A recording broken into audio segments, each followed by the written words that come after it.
बोला तू लड़का हीरो होंडा मैं लड़की हूँ बुलेट, तेरी मेरी जोड़ी बबुआ कभी ना होगा से। रंगदारी तेरी नहीं चलेगा, पीछे से तू निकल जा।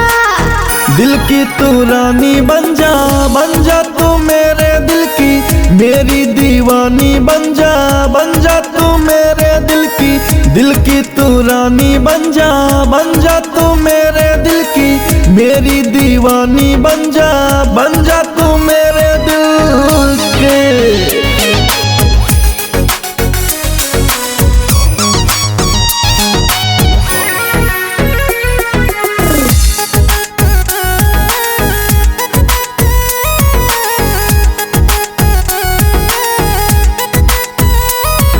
रानी महारानी बना के रखूंगा पलकों पे बिठा के, कह देना अपने फादर से जाके आऊंगा सेज सजा के ले जाऊंगा अपने घर। डर डर डर अब नहीं है डर। लिमिट का रोस रूल तोड़ो ना, लड़की अकेली देख छेड़ो ना। राखा बना के तो के रानी हो, बिसलारी के पियाई पानी हो।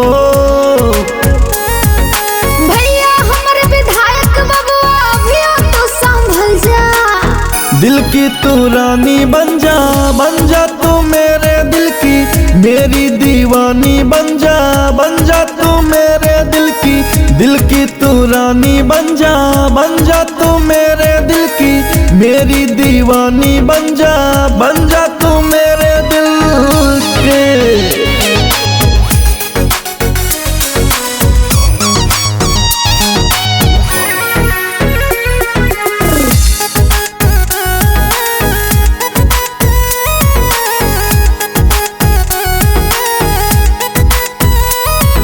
गोरे गोरे मुखड़ा पे काला काला तिल, तेरे बिना जीना मेरा हुआ मुश्किल। पहली बार में प्यार हुआ, देख बेबी धड़के मेरा दिल। ऐसे देखा के बाबू काटा हो, पीछे से खींचा ना दुपट्टा हो। जानों से ज्यादा प्यार करीले हो, केहू से जानू ना डरीले हो।